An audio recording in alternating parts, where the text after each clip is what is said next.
Halo sahabat kebenaran, jumpa lagi dengan saya Hasan Karman yang setiap minggu setia mengunjungi Anda pukul 3 sore sampai pukul 4 sore di akun Facebook yang sedang Anda saksikan ini. Seperti yang Anda ketahui bahwa program kita ini berjudul Belilah Kebenaran dan Jangan Menjualnya. Kebenaran itu mahal. Oleh sebab itu ketika Anda dapat, jangan pernah menjualnya.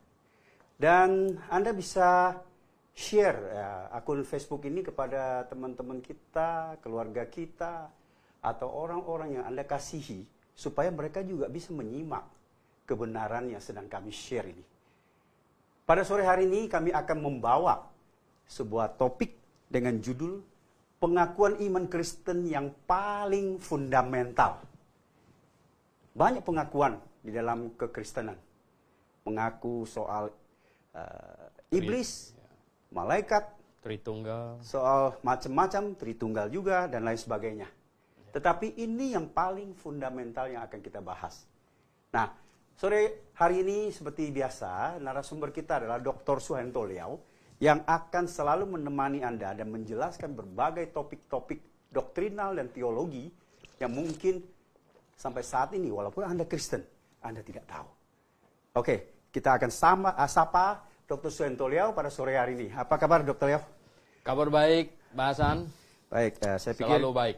Saya pikir sore ini Anda sudah siap ya membawa sebuah topik mengenai pengakuan iman yang paling fundamental. Dan apa itu? Silakan Anda paparkan. Iya.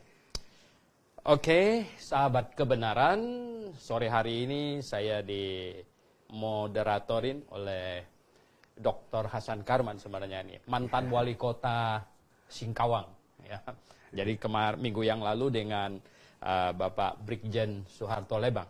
Nah, jadi topik yang dipilihkan pada kali ini, ya, topik yang dipilihkan adalah pengakuan iman yang paling utama, paling fundamental. Apa itu sebenarnya? Nah, sahabat kebenaran, pengakuan iman kekristen yang paling dasar, paling fundamental sebenarnya adalah bahwa Alkitab, dari kitab Kejadian sampai kitab Wahyu, 66 kitab adalah satu-satunya firman Tuhan. Adalah satu-satunya firman Tuhan. Nah, jika pengakuan iman ini tidak difahami dengan baik, malah kacau, atau pengakuan iman satu ini gagal gitu, sebenarnya pengakuan iman yang lain-lain itu akan bertumbangan.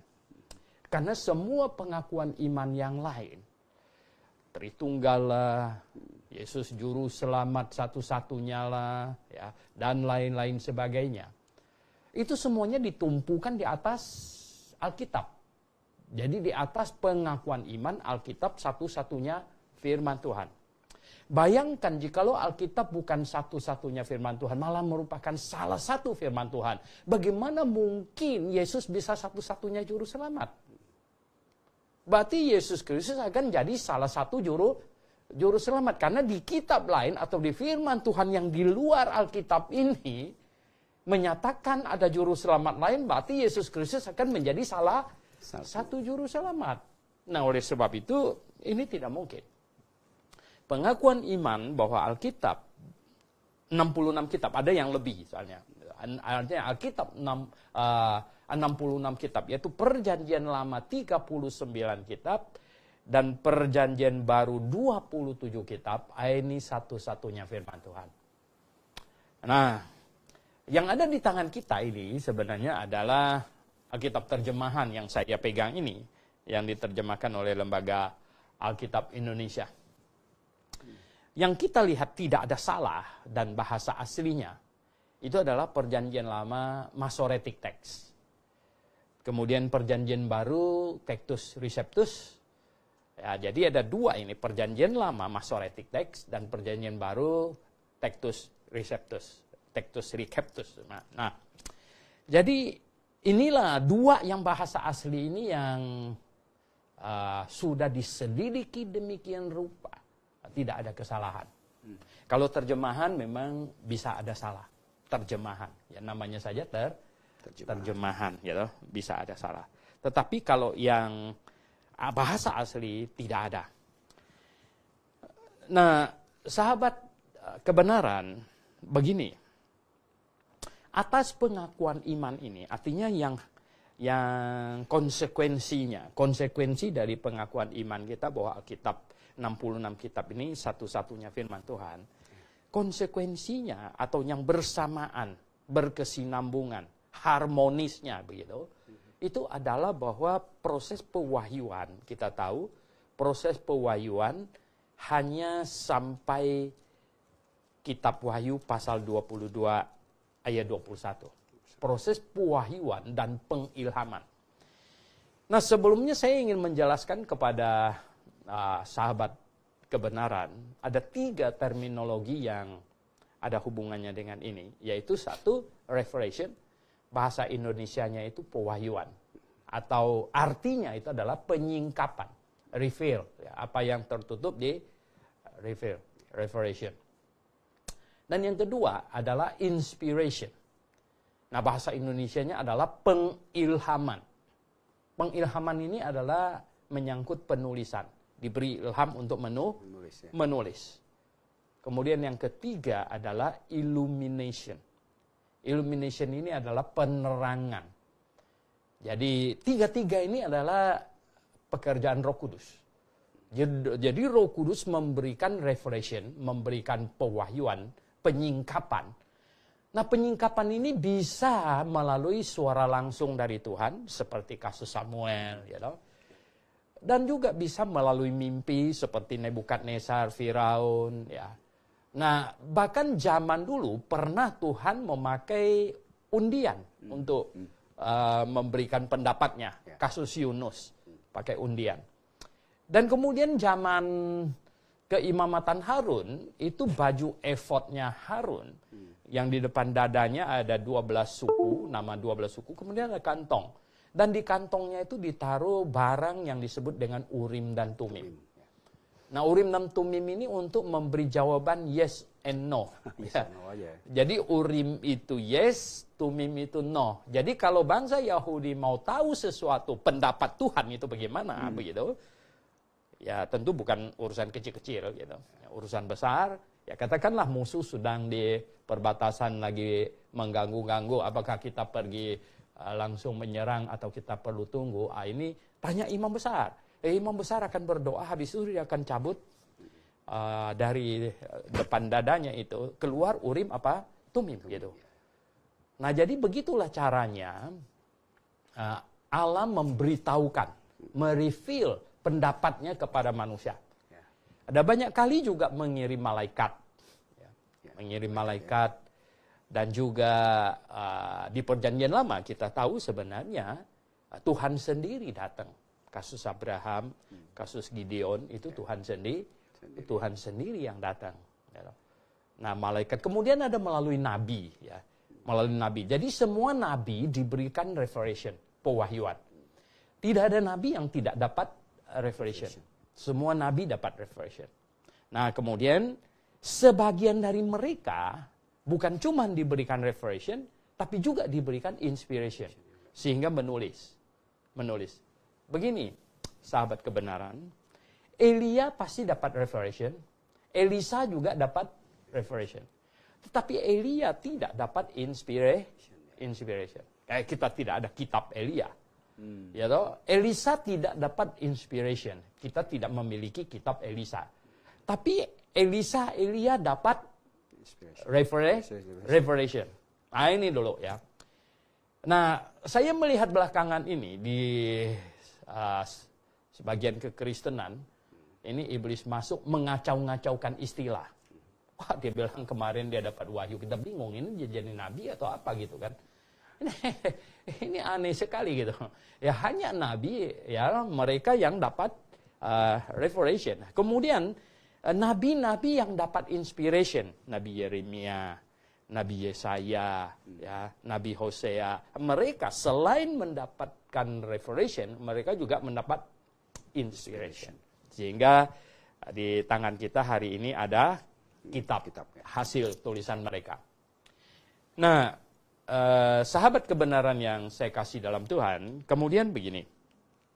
Setelah Tuhan memberikan revelation dan inspiration, itu ketika sampai kitab Wahyu 22 ayat 21, itu adalah revelation terakhir dan inspiration terakhir.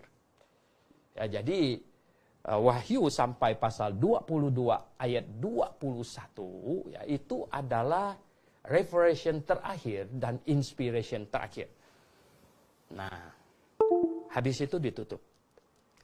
Nah, pengakuan iman demikian, artinya keyakinan iman yang demikian, pengajaran yang demikian atau doktrin yang demikian, inilah yang harmonis dengan pengakuan iman bahwa Alkitab adalah satu-satunya firman Tuhan.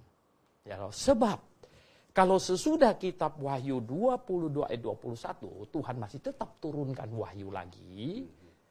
Apalagi kalau memberikan inspiration petulisan, maka Alkitab mustahil satu-satunya firman Tuhan. Ya, mustahil. Nah, jadi kita berkata bahwa Alkitab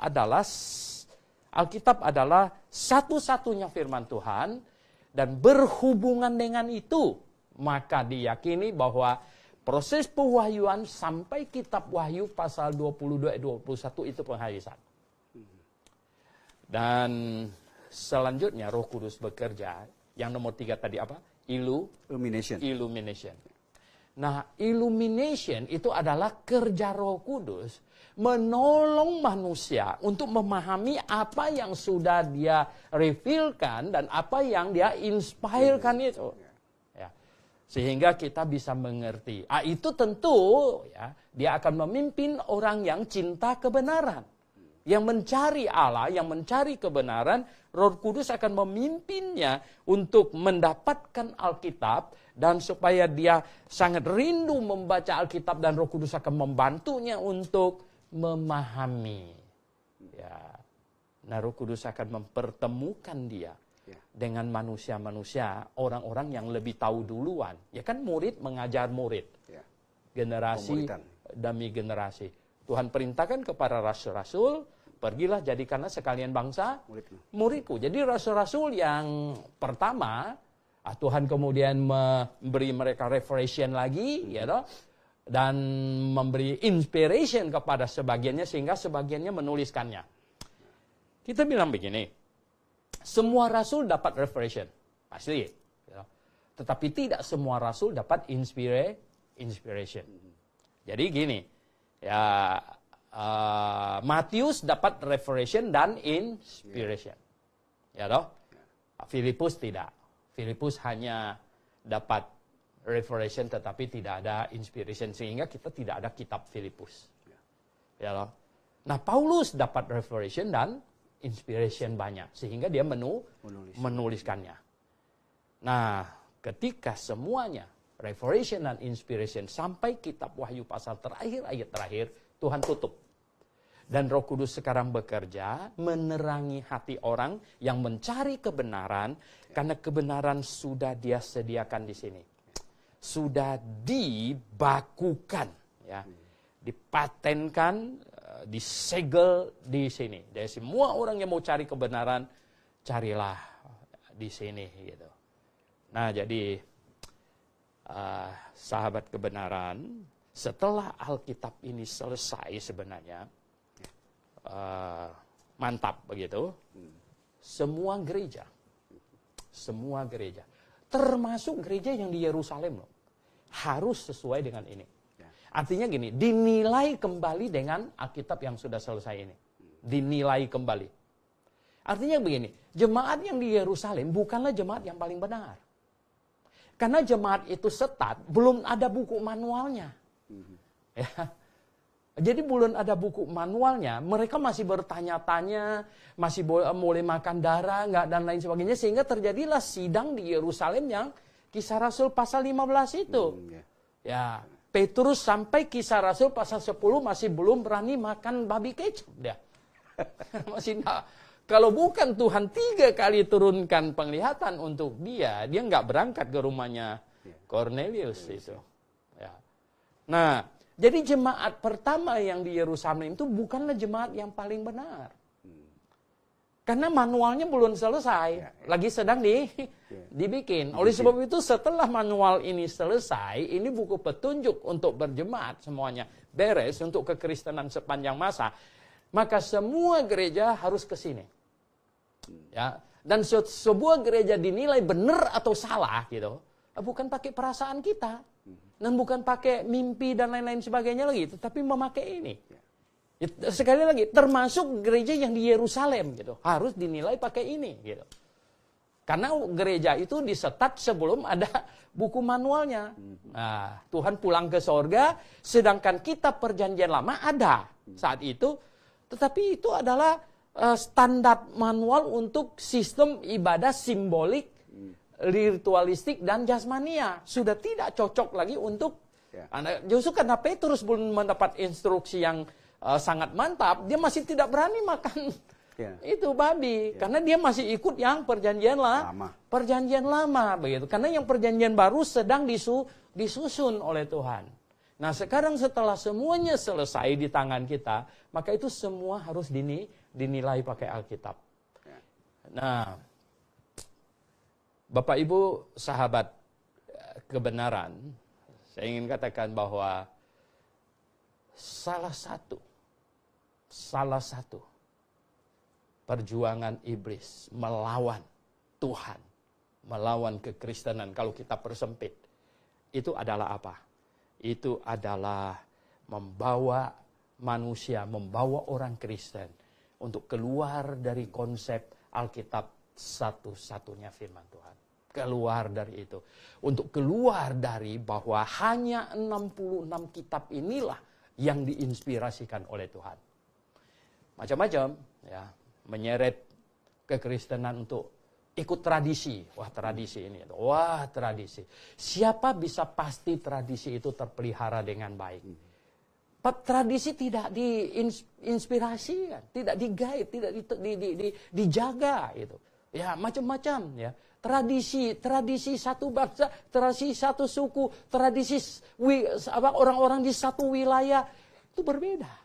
Ya, jadi iblis mau menyeret manusia keluar dari tradisi, keluar dari Alkitab ke tradisi ya, untuk memasukkan tradisi sebenarnya sebagai salah satu otoritas mendampingi Alkitab katanya. Ini. Nah, kemudian macam-macam. Ada pemimpin gereja membuat konsili. Mereka sidang ini, sidang itu, sidang sinode. Akhirnya menciptakan sebuah istilahnya ini sekarang anggaran dasar. Anggaran dasar hasil rapat tahunan sinode, entah itu periode zaman dulu disebut konsili. Ya, konsili. Wah, konsili. Akhirnya apa? Konsilinya bertentangan dengan Alkitab, yang diikutin konsilinya, bukan Alkitabnya. Ini dia. Ya, jadi akhirnya manusia keluar. Nah, oleh sebab itu kita tidak mau ada anggaran dasar segala macam. Karena Alkitab inilah anggaran dasar kita, satu-satunya. Dan semua orang percaya harus ikut Alkitab. Begitu. Nah, jadi kita tidak mau keluar dari pengakuan iman kita yang paling fundamental. Apa itu? Yaitu bahwa Alkitab satu-satunya firman Tuhan yang 39 perjanjian lama dan 27 perjanjian baru. Nah, ada pertanyaan pasti nanti akan muncul. Nah, ada gereja besar yang memasukkan sekian belasan kitab antara Maleakhi sampai kitab Matius ya. Disebut Deuterokanonika. Deutero itu yang kedua, kanonika itu artinya kanon. Jadi kanon yang kedua. Kenapa kita tidak akui itu? Kenapa kita tidak akui? Ada tiga poin yang harus dicatat. Satu, ya, orang Yahudi pun tidak akui itu firman Tuhan sampai hari ini. Ya, nomor satu. Nomor dua, rasul-rasul tidak mengakui itu, sehingga tidak pernah dikutip. Jadi tidak ada di dalam 27 kitab PB ada menyinggung Tobit, Yudit, Makabe, segalanya nggak pernah. Tidak ada menyinggung itu. Nah, yang Yang ketiga, sebenarnya ini yang paling penting, yang ketiga itu adalah bahwa Tuhan Yesus sendiri berkata. Tuhan Yesus sendiri berkata bahwa hanya 39 kitab ini saja yang menulis tentang dia. Di mana itu? Di dalam Lukas pasal 24 ayat 44. Ya. Lukas pasal 24 ayat 44. Nah, coba perhatikan apa kata Tuhan Yesus. Ia berkata kepada mereka, inilah perkataanku yang telah kukatakan kepadamu ketika aku masih bersama-sama dengan kamu, yakni bahwa harus digenapi semua yang ada tertulis tentang aku. Nah, semua yang ada tertulis tentang aku. Berarti yang lain tuh nggak ada tertulis tentangnya, ya kan? Ini jelas sekali kok. Ya, dalam kitab Taurat Musa ada jelas. Kitab Taurat Musa itu kan 5 kitab ya, Taurat Musa. Terus dan kitab nabi-nabi, ya ini 19 kitab nabi-nabi sangat jelas sekali. Gitu. Ini kitab nabi-nabi dan kitab Mazmur. 12 kitab yang disetat dari kitab Mazmur. Nah itu kata Tuhan Yesus. Ada menulis tentang aku di situ. Jadi cuman 39 kitab inilah yang Tuhan akui ada tulis tentang dia. Di luar itu tidak ada. Ya boleh-boleh saja sih kalau baca, ya anggaplah baca buku-buku pada umumnya. Begitu. Sejarah, buku sejarah. Ya, buku sejarah. Tetapi jangan mensikapi itu firman Tuhan. Karena firman Tuhan hanya 66 kitab ini. Dan inilah standar kebenaran, dan inilah yang harus menjadi standar iman kita, standar doktrin kita, standar gereja kita, yaitu 66 kitab ini. Satu-satunya firman Tuhan. Nah, sesudah pewahyuan sampai kitab Wahyu 20 dan 21 dan pengilhaman, inspiration sampai Wahyu 20 dan 21 selesailah sudah. Oh, orang langsung berkata, Pak Suhento masa Tuhan jadi bisu? No. Kenapa bodohnya minta ampun? Masa Tuhan bisa bisu? Tuhan pernah diam tidak bicara selama 400 tahun dari Maleaki terakhir sampai Zakaria. Ya. Itu didatangin malaikat. Tuhan diam. Apakah Tuhan jadi bisu 400 tahun? Kemudian belakangan baru sembuh. Ngawur. Nah, bisa begitu ya. Tuhan di sorga. Ya. Dan dia tidak menurunkan wahyu.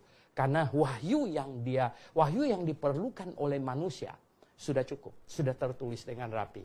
Semua pencari kebenaran.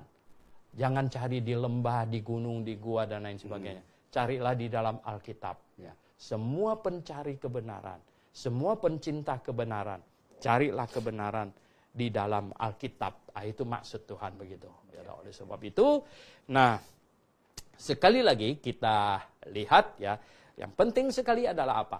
Pengakuan iman kekristenan yang paling fundamental,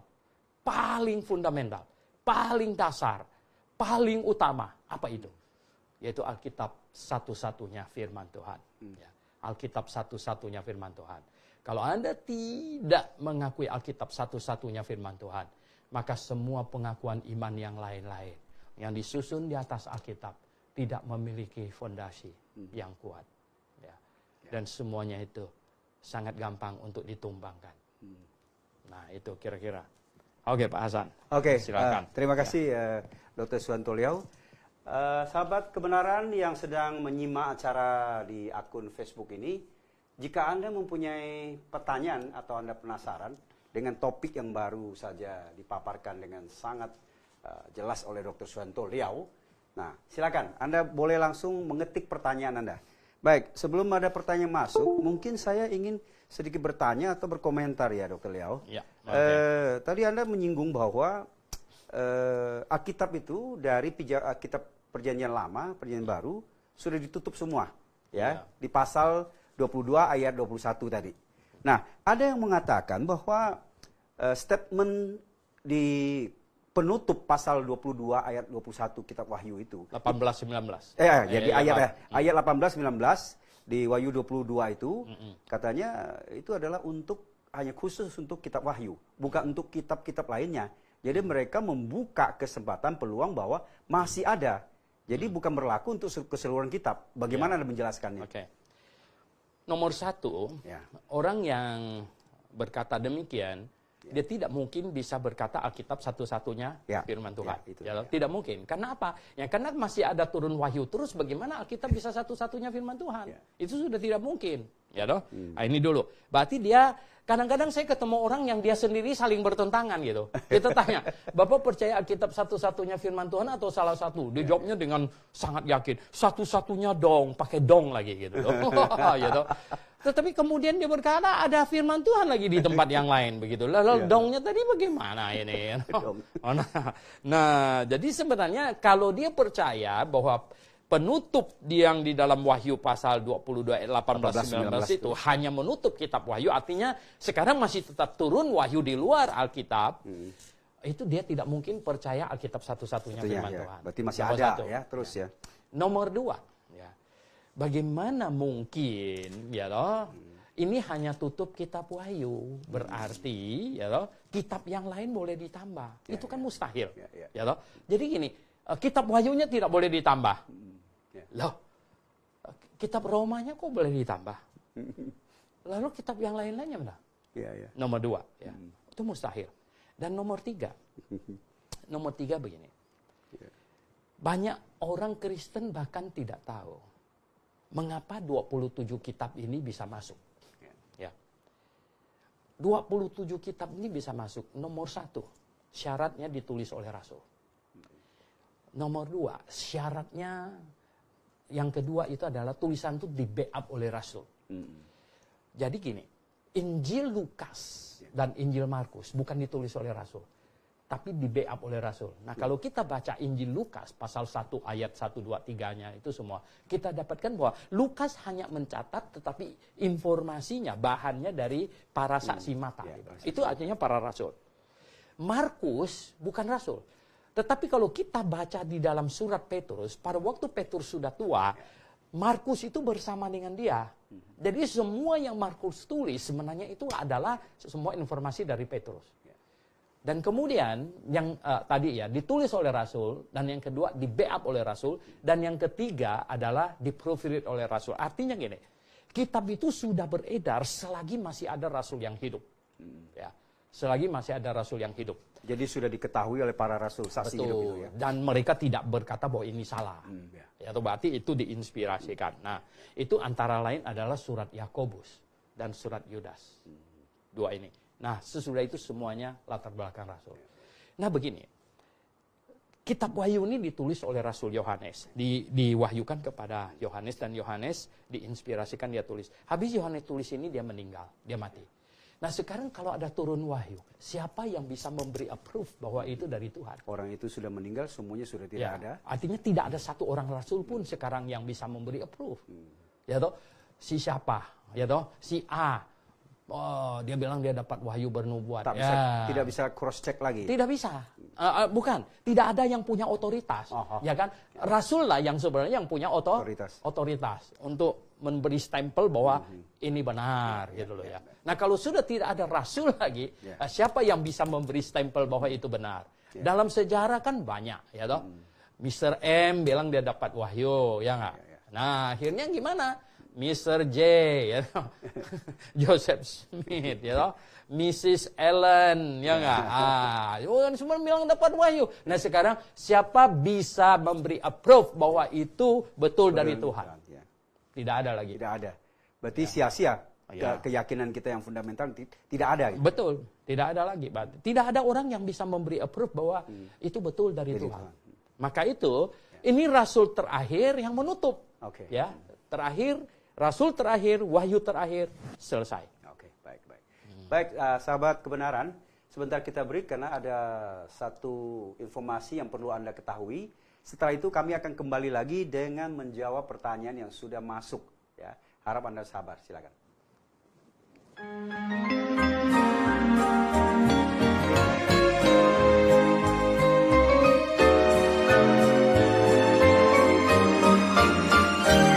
Grafa International Theological Seminary kembali menghadirkan acara-acara spesial di akhir tahun 2019. Pada tanggal 9 November, seminar tentang keluarga oleh Dr. Liao. Pada tanggal 18 sampai 23 November akan ada Kongres Kristen Fundamentalis, akan hadir kurang lebih 60 hamba Tuhan se-Indonesia dalam acara ini. Dan pada tanggal 8 Desember pukul 14 waktu Indonesia Barat, seminar tentang kelahiran dan kematian Yesus Kristus. Yang menjadi pertanyaan, apakah benar Yesus Kristus lahir di bulan Desember? Atau Yesus Kristus mati pada hari Jumat? Pada tanggal 23 sampai 27 Desember akan ada acara blok kelas 3 doktrin dasar, yaitu doktrin keselamatan, doktrin gereja, dan doktrin Alkitab. Tahukah Anda, akhir-akhir ini banyak orang Kristen yang tidak mau mencari kebenaran Alkitab yang sesungguhnya.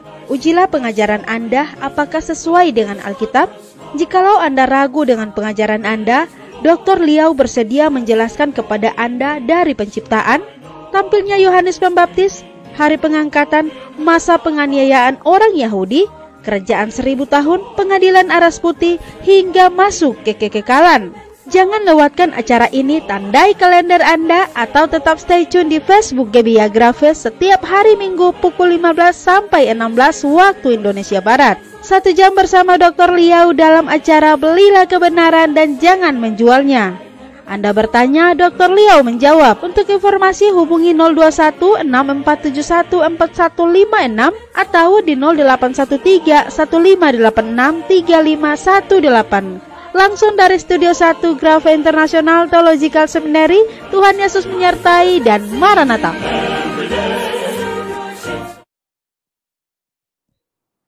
Sahabat kebenaran, kita kembali lagi dan sekarang Dr. Suyanto Liau akan menjawab pertanyaan-pertanyaan yang sudah masuk ya. Dan tentunya ini akan sangat menarik. Silakan simak dan masih ada kesempatan Anda men-share ya, tayangan langsung ini kepada sahabat Anda, keluarga Anda, atau orang-orang yang Anda kasihi, yang ingin Anda ajak untuk mengetahui kebenaran ini. Baik, Dr. Liau, ini pertama yang masuk ke dalam akun kita ini, dari Pak Lawrence Napitupulu, pertanyaan begini, Selamat siang Pak, maksud Injil Yohanes pasal 21 ayat 25 itu apa ya Pak? Terima kasih. Mungkin saya bacakan ya, baik. Ayatnya dari Yohanes pasal 21, 25 ayatnya. Masih banyak hal-hal lain lagi yang diperbuat oleh Yesus. Tetapi jikalau semuanya itu harus dituliskan satu persatu, maka agaknya dunia ini tidak dapat memuat semua kitab yang harus ditulis itu. Iya. Nah, kira-kira mungkin pertanyaannya, Dr. Liau mengatakan bahwa tidak ada lagi wahyu di luar Alkitab ini. Nah, kalau yang itu gimana? Gitu. Silakan. Kalau kita cermatin apa yang dimaksudkan oleh penulisnya, yaitu Yohanes, masih ada banyak hal-hal lain lagi yang diperbuat oleh Yesus. Maksudnya gini, pembaca kitabnya yang dia tulis ini, Injil Yohanes ini, jangan berpikir bahwa Tuhan Yesus hanya berbuat yang cuma 30 lembar ini gitu. Artinya itu masih banyak lagi gitu yang diperbuat oleh Tuhan Yesus gitu. Bahkan ya saking banyaknya di sini ya. Tetapi jikalau semuanya itu harus dituliskan satu persatu, ya toh, maka agaknya dunia ini tidak dapat memuat semua kitab yang harus ditulis itu. Wah, orang bertanya, kok dunia ini tidak muat? Bagaimana ini? Oh iya, kalau kita bilang bahwa dia adalah pencipta semua bintang dan semua planet ditulis satu-satu gitu, ya toh, dan bulan dan semuanya ditulis satu-satu, agaknya dunia ini tidak memuat kitab itu.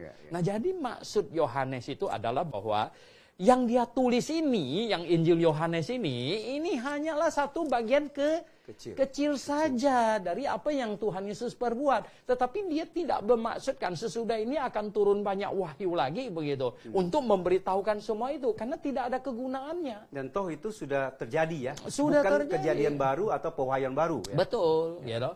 Nah makanya seperti keadaan pengetahuan planet dan bintang segala macam, biarlah ilmuwan untuk menggalinya, ya toh, menggalinya dan mempelajari. Nah jadi lihat di sini, masih banyak hal-hal lain lagi yang diperbuat oleh Yesus, ya betul ya. Tetapi jikalau semuanya itu harus ditulis satu persatu, wow, ya maka agaknya dunia ini tidak dapat memuat semua kitab yang harus ditulis itu. Ini tidak mengatakan bahwa ada kitab lain loh gitu. Ya, tidak mengatakan dan tidak mengatakan akan turunkan kitab lain lagi atau memberikan wahyu. Yohanes hanya berkata bahwa sebenarnya sangat banyak yang diperbuat oleh Tuhan Yesus. Jadi saya tuliskan ini, tujuannya ini hanya ini nih. Ayat pasal 20 ayat 30 dan 31 ini memang masih banyak tanda lain yang dibuat Yesus di depan mata murid-muridnya yang tidak tercatat dalam kitab ini. Bahkan yang mujizat saja banyak tidak tercatat. Tetapi semua yang tercantum di sini telah dicatat. Tujuannya disebut supaya kamu percaya bahwa Yesus adalah Mesias, anak Allah, dan supaya kamu oleh imanmu memperoleh hidup dalam namanya. Jadi semua yang dicatat ini hanyalah untuk meyakinkan kita bahwa dia adalah Mesias, juru selamat. Bukan ilmu pengetahuan perbintangan dan lain sebagainya. Bukan gitu. Oke, clear. Saya pikir banyak hal orang hanya untuk mencari-cari alasan dengan mengambil sepotong-sepotong untuk membackup, mendukung pendapatnya. Betul. Ya. Baik, oke, kita lanjut dengan satu pertanyaan lagi. Ini mengenai Deuterokanonika yang tadi sempat disinggung secara singkat. Ini berasal dari Pak Tantio Prasetya. Pak, sebenarnya kitab Deuterokanonika itu sudah ada sejak awal atau ditetapkan konsili abad 8? Konsili abad belasan. Abad ke-18-an gitu maksudnya ya. Kemudian kitab yang dicetak Erasmus itu apakah ada Deuterokanonika? Yang mungkin satu-satunya ya. Satu-satu ya. Sebenarnya yang Deuterokanonika itu adalah kitab-kitab yang muncul antara Maleaki dan Matius. Itu masa itu. Nah, kenapa disebut? Sebenarnya dulunya disebut apokripa. Apokripa itu apokrip itu artinya menyusup masuk. Ya. Jadi kitab-kitab ini yang mencoba mau menyusup masuk ke dalam kanon. Nah, oleh Yahudi itu disingkirkan. Ya. Sebenarnya sudah ada. Bahkan ini juga diterjemahkan ke dalam Septuaginta. Maaf, sebelum Anda lanjut, apakah orang Yahudi mengakui Deuterokanonika itu sebagai bagian dari firman Tuhan? Tidak ya. Sampai hari ini.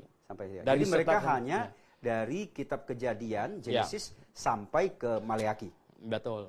Nah, cuman mereka punya susunan agak berbeda dari kita. Ya. Mereka punya dari Kejadian sampai Tawarik. Karena begini, kita punya itu adalah Taurat, Nabium, Ketubim. Nah, punya mereka disusunnya Taurat, Nabium, Ketubim. Tapi kontennya sama? Sama, persis sama. Nah, terus ada lagi Ibu tambahkan? Jadi sebenarnya itu Deuterokanonika dulu disebut apokripa itu memang masa itu. Cuman ya oleh orang Yahudi juga tidak dikategorikan itu firman Tuhan. Dan tadi kita lihat jelas-jelas itu bukan firman Tuhan. Tuhan Yesus mengatakan gitu. Nah cuman ya banyak yang berargumentasi bahwa itu diterjemahkan ke dalam Septuaginta, artinya diterjemahkan dari bahasa Ibrani ke bahasa Yunani. Oh nggak apa-apa, karena gini, penerjemahan Septuaginta itu atas instruksi dari Alexander gitu. Ya, jadi gini, ya zaman itu kan sedikit sekali bacaan, ya toh. Ya itu kalau diterjemahkan bisa menjadi bacaannya, nggak apa-apa lah, ya toh. Ya, cuman bukan firman Tuhan begitu. Nah, jadi sudah ada memang itu lama sudah ada. Nah, terus mengenai pencetakannya, kemudian kitab yang dicetak Erasmus itu, apakah ada Deuterokanonikanya? Erasmus kan mencetak ya? Ya. Apa waktu itu sudah ada? Tidak. Sudah ada juga ya. Waktu Erasmus. Keberadaannya sudah ada ya? Sudah ada. Tapi kitab Erasmus kelihatannya tidak memasukkan itu ya? TR itu kan hanya bahasa Yunaninya. Ya. Yaitu yang dari Injil Matius sampai kitab Wahyu itu. Baik. Oke, jadi clear. Sekarang kita lanjut lagi pertanyaan berikutnya lagi dari Pak Roy ya. Bertanya mengenai Yohanes pasal 13 ayat 15. Sebab aku telah memberikan suatu teladan kepada kamu, supaya kamu juga berbuat sama seperti yang telah kuperbuat kepadamu. Nah, kita harus hidup mengikuti teladan Tuhan Yesus. Abraham dulu hidup menurut teladannya siapa? Terus begitu juga Yusuf, bukankah waktu itu belum ada Taurat dan Tuhan Yesus belum lahir? Maksudnya Abraham, Yusuf itu hidup ketika Taurat belum selesai gitu loh. Taurat belum ada, jadi mereka ini mengikuti apa gitu? Oke, mungkin pertama yang perlu dibikin clear dulu itu adalah kita bukan masuk surga karena mengikuti teladan Tuhan Yesus. Kita masuk surga karena beriman kepada Yesus Kristus dihukumkan di atas kayu salib menggantikan kita. Juru selamat ya, kita. jadi bukan kita mengikuti teladannya, berusaha untuk mengikuti teladannya supaya kita persis dengan dia nanti masuk surga. No. Tapi itu. tidak percaya dia sebagai juru selamat. Nah, yang paling utama adalah beriman, percaya Yesus Kristus adalah juru selamat yang dihukumkan menggantikan kita. Nah, sebenarnya gini, semuanya termasuk Abraham, Nuh, semuanya mereka juga percaya kepada Yesus Kristus. Mereka percaya kepada Yesus Kristus, Tuhan Yesus yang akan datang. Jadi waktu itu mereka belum tahu namanya dan lain sebagainya. Tapi mereka tahu ada juru selamat dijanjikan dan akan datang. Begitu. Nah, coba saya kasih tahu di Galatia pasal 3, coba lihat. Di situ Abraham sudah diberitakan Injil katanya. Ya. Galatia. Galatia pasal 3, ya. Nah, Galatia pasal 3 di ayat yang ke-8 coba. Ya, Pak Hasan baca. Ayat 8 ya. Ya. Galatia pasal 3 ayat 8. Dan kitab suci yang sebelumnya mengetahui bahwa Allah membenarkan orang-orang bukan Yahudi oleh karena iman. Telah terlebih dahulu memberitakan Injil kepada Abraham. Olehmu segala bangsa akan diberkati. Jadi ternyata Abraham sudah dengar Injil. Iya. Jadi Abraham, Tuhan Yesus pernah marah sama orang Yahudi, dibilang, kalian ini anak Abraham, tahu nggak? Abraham itu sangat ingin lihat hari ini di mana aku ada di sini. Walah, mereka pikir, mereka marah sekali. Abraham sudah menunggu-nunggu Mesias. Betul. Ya. Dia tahu. Jadi Abraham tuh sudah tahu bahwa Mesias akan datang dan lagi sedang menunggu. Karena gini, semua orang perjanjian lama akan masuk surga. Dosa mereka dihitung selesai kalau mereka bertobat dan percaya kepada juru selamat yang akan datang. Akan datang dihukumkan menggantikan mereka. Nah, kita yang hidup sesudah penyalibannya bertobat dan percaya kepada juru selamat yang sudah datang. Sudah dihukumkan menggantikan kita. Jadi tidak ada satu manusia pun masuk surga tanpa percaya, ya, bertobat percaya kepada sang juru selamat. Tidak ada satu orang pun. Orang dari Adam sampai manusia terakhir, semuanya harus percaya kepada sang juru selamat. Jadi menjawab pertanyaan Pak Roy tadi bahwa bukan soal mengikuti teladan ya, tetapi orang perjanjian lama sebelum Taurat selesai, ya Abraham, Yusuf, mereka itu sudah mengimani Mesias, sang juru selamat yang dijanjikan yang akan datang. Dengan mengimani itu, kita akan mendapat keselamatan. Inilah yang inti penjelasannya Dr. Liao. Ya. Baik, selanjutnya Dr. Liao, ini ada satu pertanyaan lagi dari Pak Imade Sulandinata. Sekarang ini banyak sekali gereja yang pengajarannya aneh-aneh. Mengapa hukuman di kitab Wahyu pasal 22 ayat 11 ini, ini kok hilang? Signal hilang. Ya. Maksudnya kenapa pas Wahyu pasal 22 ayat 18 itu tidak diterapkan? Ya, maksudnya yang akan ditambahkan. Iya, terus ada hukuman yang. Ya. Nah, itu maksudnya tadi ya inti pertanyaannya. Sebenarnya begini, prinsipnya Tuhan itu sudah dinyatakan dalam perumpamaan yang ada ladang yang gandum dan lalangnya. Ya toh, jadi kan pemilik ladangnya besoknya semua pekerjanya bilang, lihat Tuhan, bukankah kita cuma menanam gandum ini? Kenapa tumbuh banyak lalang? Bagaimana kita cabut saja gitu kan? Apa kata tuannya? Oh jangan, katanya ya. Biarkanlah mereka tumbuh bersama-sama, nanti sampai hari penuaian. Ya, jadi sekarang ini kelihatannya gini. Ini ajaran sesat sampai kepada puncak-puncaknya, saya katakan ya. Banyak sekali, hati-hati ya, sahabat kebenaran gitu. Yang paling bahaya justru adalah yang apa? Hampir-hampir benar. Hampir benar. Hampir benar. Hampir saja benar. Hampir benar gitu. Banyak orang hanya sampai di pintu sorga tapi nggak masuk gitu. Waduh, itu sangat bahaya sekali. Sampai di pintu sorga dan tidak masuk. Oleh sebab itu, saya ingin katakan bahwa cermatilah apa yang engkau imani itu. Ya. Cermati apa yang engkau imani itu. Pengajarannya seperti apa. Nah, banyak orang dikacaukan. Orang Kristen bahkan dikacaukan. Tahu nggak dikacaukan apa? Sekarang ini dengan adanya medsos, mereka pass itu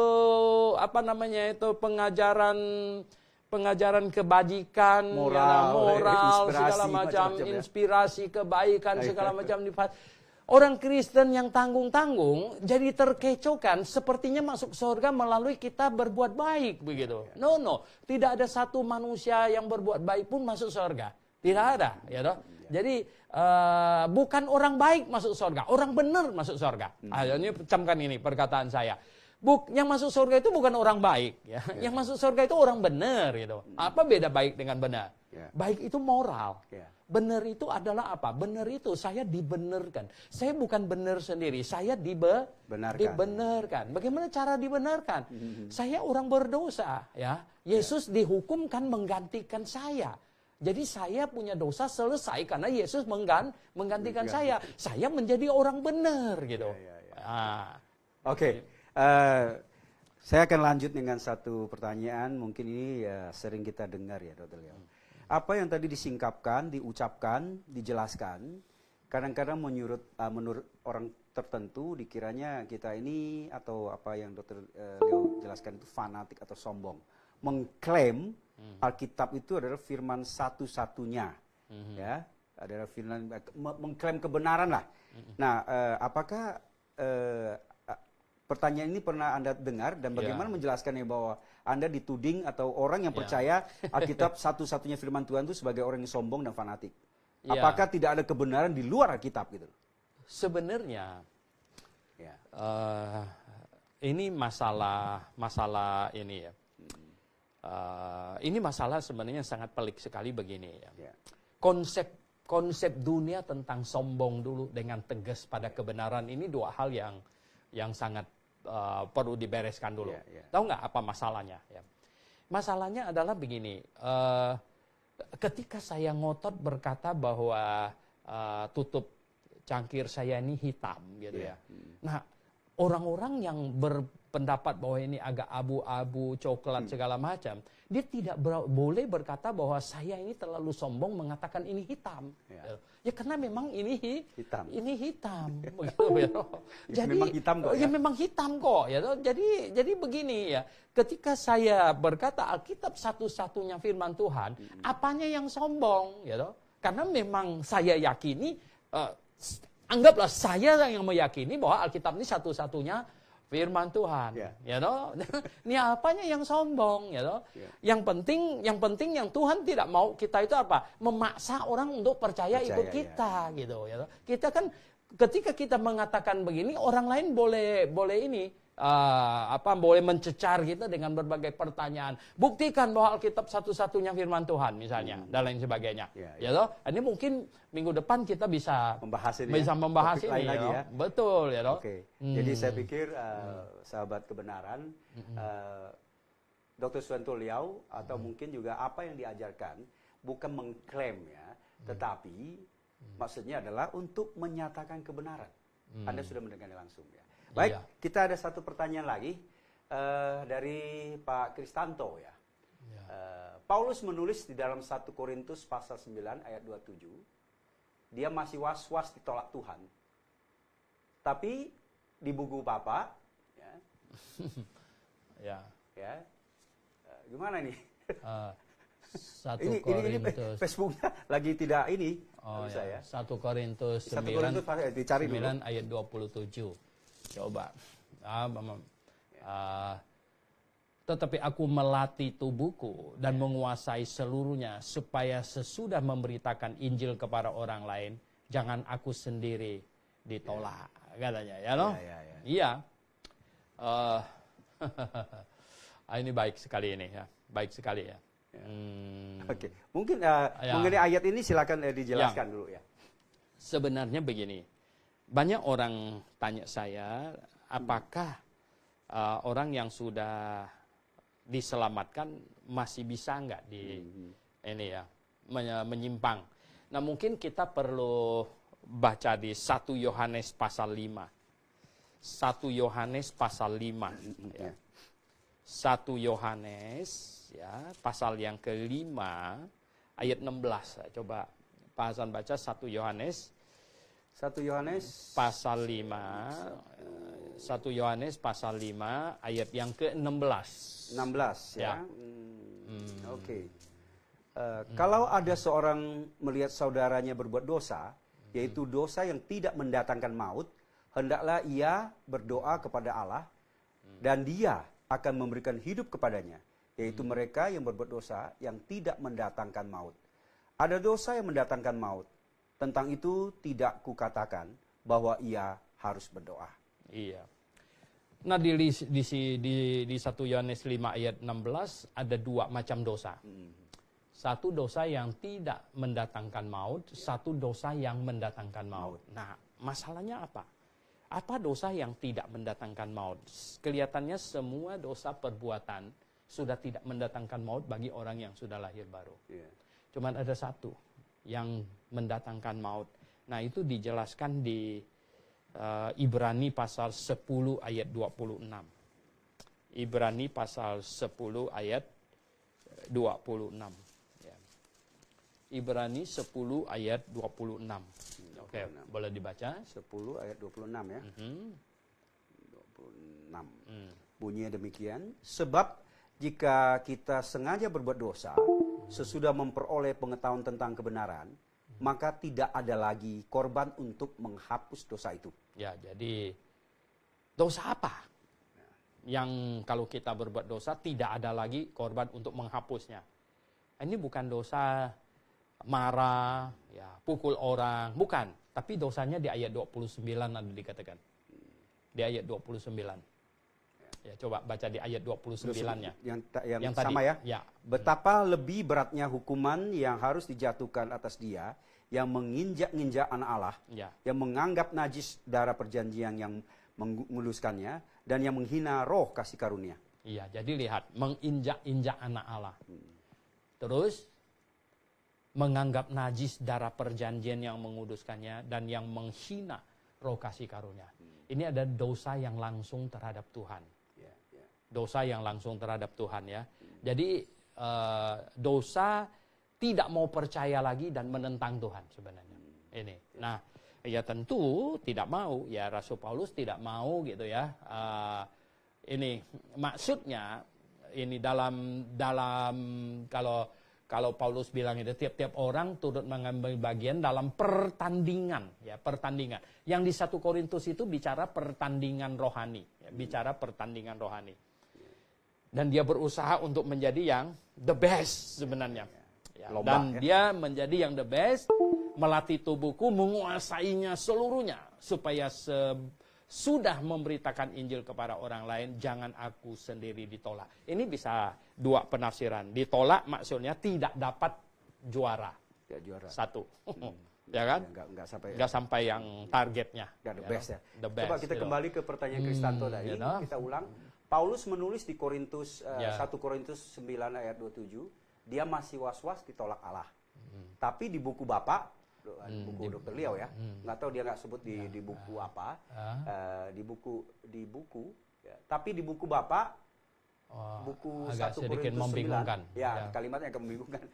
1 Korintus 9, tadi Paulus bukan takut ditolak manusia, karena Galatia 1 ayat 10, Paulus tidak peduli pada perkenanan manusia, mohon pencerahan.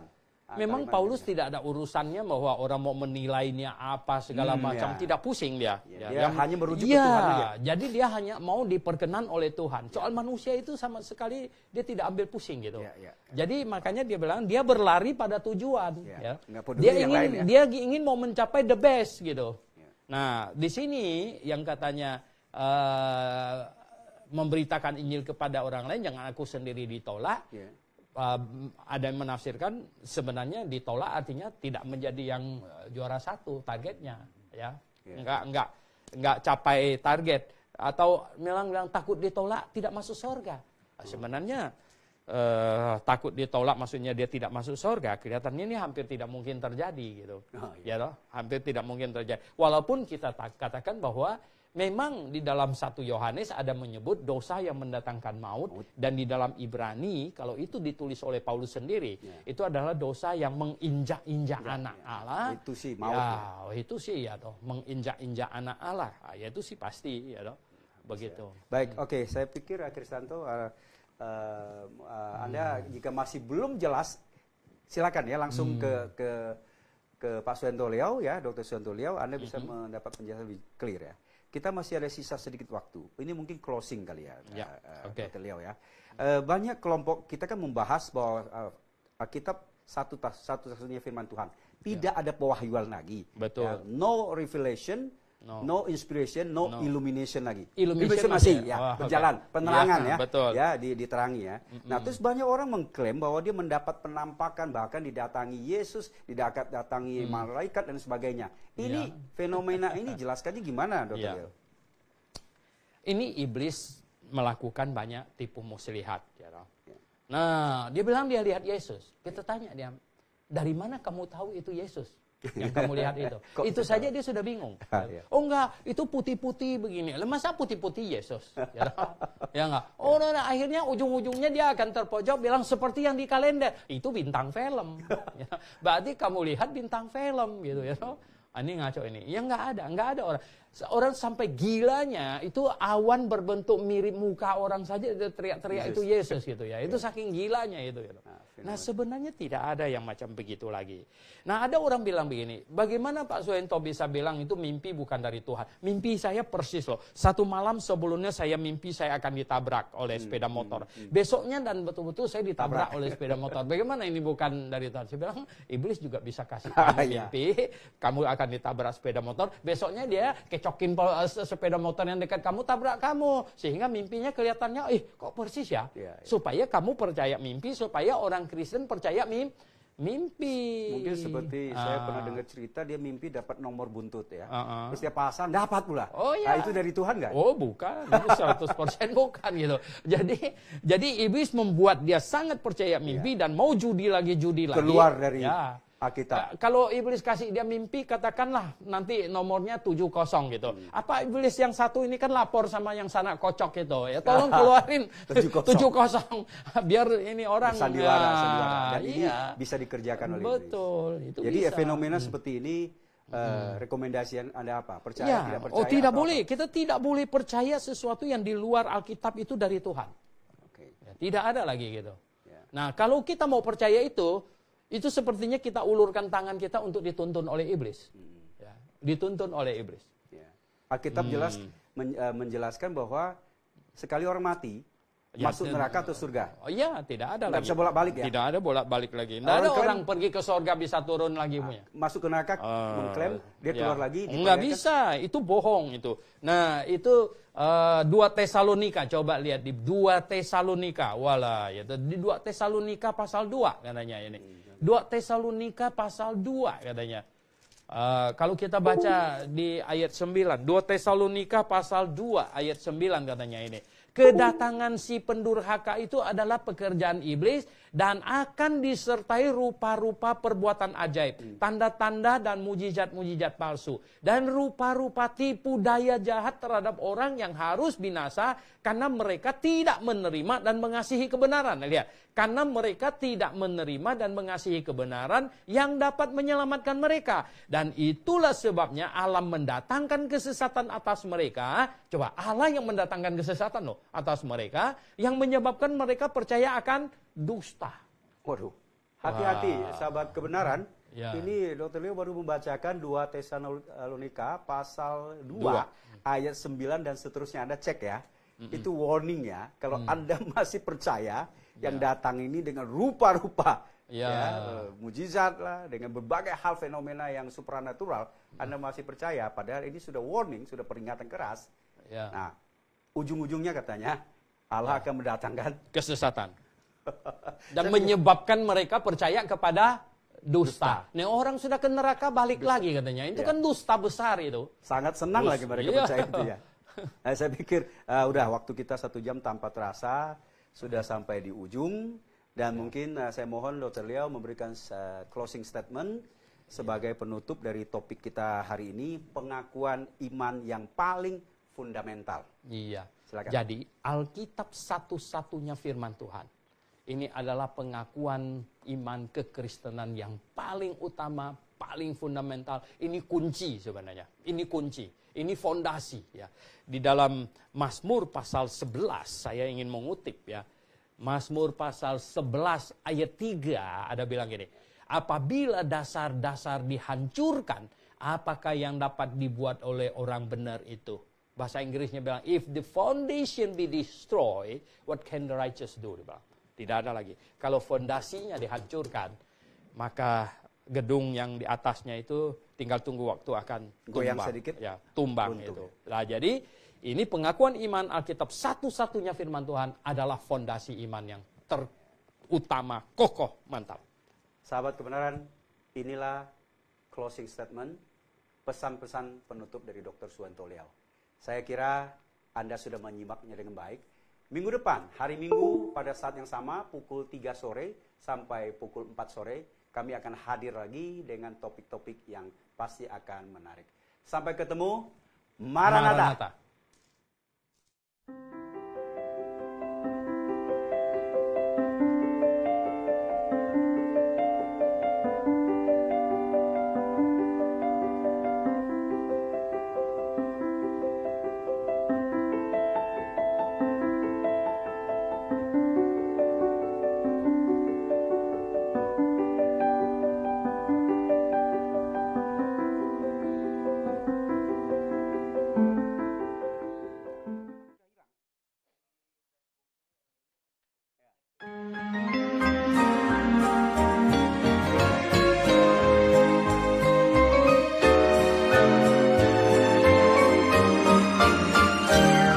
Grafe International Theological Seminary kembali menghadirkan acara-acara spesial di akhir tahun 2019. Pada tanggal 9 November, seminar tentang keluarga oleh Dr. Liau. Pada tanggal 18 sampai 23 November akan ada Kongres Kristen Fundamentalis, akan hadir kurang lebih 60 hamba Tuhan se-Indonesia dalam acara ini. Dan pada tanggal 8 Desember pukul 14 waktu Indonesia Barat, seminar tentang kelahiran dan kematian Yesus Kristus. Yang menjadi pertanyaan, apakah benar Yesus Kristus lahir di bulan Desember? Atau Yesus Kristus mati pada hari Jumat? Pada tanggal 23 sampai 27 Desember akan ada acara blok kelas 3 doktrin dasar, yaitu doktrin keselamatan, doktrin gereja, dan doktrin Alkitab. Tahukah Anda, akhir-akhir ini banyak orang Kristen yang tidak mau mencari kebenaran Alkitab yang sesungguhnya. Ujilah pengajaran Anda apakah sesuai dengan Alkitab. Jikalau Anda ragu dengan pengajaran Anda, Dr. Liau bersedia menjelaskan kepada Anda dari penciptaan, tampilnya Yohanes Pembaptis, hari pengangkatan, masa penganiayaan orang Yahudi, kerajaan 1000 tahun, pengadilan aras putih, hingga masuk ke kekekalan. Jangan lewatkan acara ini, tandai kalender Anda atau tetap stay tune di Facebook Gebiya Grafe setiap hari Minggu pukul 15 sampai 16 waktu Indonesia Barat. 1 jam bersama Dr. Liau dalam acara Belilah Kebenaran dan Jangan Menjualnya. Anda bertanya, Dr. Liau menjawab. Untuk informasi hubungi 021 6471 4156 atau di 0813 1586 3518. Langsung dari Studio 1 Grafe International Theological Seminary. Tuhan Yesus menyertai dan Maranatha.